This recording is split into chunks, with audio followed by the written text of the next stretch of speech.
This year we celebrate 130 years of Romanian-American bilateral relations, and so please describe briefly the past, the present, and the future of our relations, our bilateral relations. Well, you know, I gave a speech on this on the 130th anniversary over at the Academy, and you know, our relationship has had its ups and downs. I think it's in an up period now, one in which I hope it will continue to be, the trend will be up, and I have every reason to believe it will. If the government reforms that the government is trying to undertake now continue, if the trend towards greater democratization and free markets continue, and the deep commitment that this government has towards NATO and the West continue, and I have every reason to believe it will, this relationship will continue to grow and become stronger and stronger. As you know, it's a personal issue for me because I am Romanian American. So I'm happy to see the direction in which things are going, and I have every reason to believe it will continue in that direction. You mentioned the reform, and I've noticed in your speeches that you also highlight the problem of the corruption. Your predecessors, the previous ambassadors of the United States, firmly criticized the corruption. It was Mr. Tauman, Mr. Guest who made some harsh criticism. What do you think about this subject? Well, as you know, I am a lawyer. I've actually worked on these issues over the last 35, 40 years. It's hard for me to believe that I've been practiced that long. And I know how difficult it is to come to grips with reform issues like this. I've spent a lot of time in the United States working on court reform and reform of procedural and criminal issues. And I know these things take a lot of time. There's a lot of controversy related to them.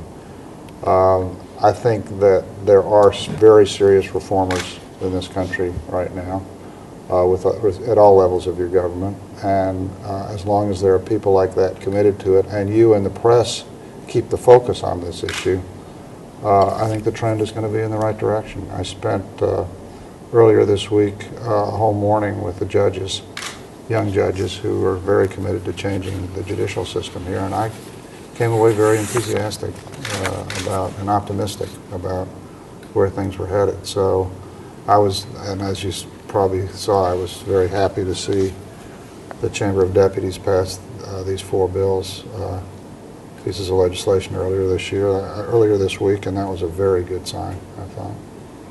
Also, there's a lot more work to be done, but the trend is in the right direction. What kind of work?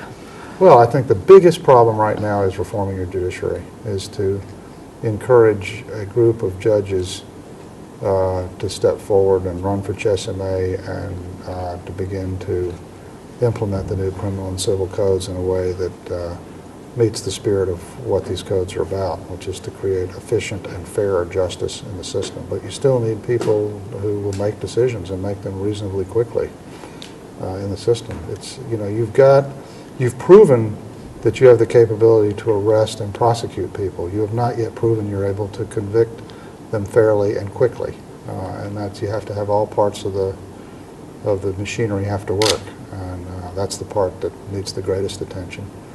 And of course, these codes have not yet passed. They have to still pass the Senate, so and I'm confident they'll be signed by the President. So. On a speech you delivered on June 14th, you said, and I quote, that the American embassy makes significant efforts to foster the private sector and helping American companies, but also supporting a business environment that helps U.S. and Romanian companies. And you said, I also quote, that means a transparent legal system free of corruption and a government which makes predictable and rational decisions. Does this message convey the idea that actually the government of Romania is not making sufficiently predictable and rational decisions? Well, the U.S. government doesn't either always, but I'd say the frequency of problems here is probably a little greater. But yes, there are times when the government seems slow to make the right decisions or opaque about why it's making or not making a decision, and that's not good. I know that there are really serious efforts underway at the highest levels of this government to change that, and that's a good sign. But it's, you know, it is a deterrent to investors. I mean, if I hear 20 complaints from companies about decisions they don't understand, where no rational decision, reason is being given for why decisions are taking so long, or why the decision was made with no apparent rationale given. It's probably a little more common in the court system where you see this, but it's also true in the administrative decision-making process. I find the leadership of this government determined to change that, but it's hard to change. You have a 40 or 50-year legacy of fascism and communism in this country. I think the revolution in 1989 was fought over one very simple proposition, and that is that you would have a government of laws, not of petty bureaucrats making decisions for the elites. And I think those habits are very hard to break. Speaking about investments, I remember that during your U.S. Senate hearings, you said that the improvement of the economic environment in Romania for American companies would be one of your objectives. What efforts have you done by now? Well, a number of things. One, I meet regularly now with a group of other ambassadors who have similar concerns. They're all major. They represent major investors in this country. Indeed, among us probably is the top 10 major investors in Romania. We all have very similar concerns. Incidentally, corruption is a problem here, but it's not simply corruption. It's streamlined, predictable, transparent decision-making. Companies, when they make a decision to invest $100 and $150 million or $200 million in a country like this, want to know that they are going to get a predictable return on that investment, and that the decisions made related to that investment are predictable and knowable. And this is true with every ambassador that I've talked to from these countries. They get the same complaints that I do. Why was this tender delayed? Why am I not getting my VAT tax refund as promised?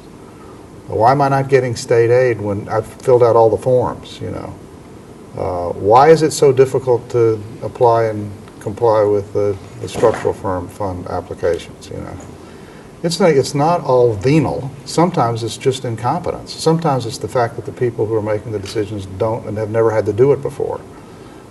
So that's part of the issue that we're dealing with, and that's why I think that's what President Basescu means by reform of the state, and I think that's what he's trying to do.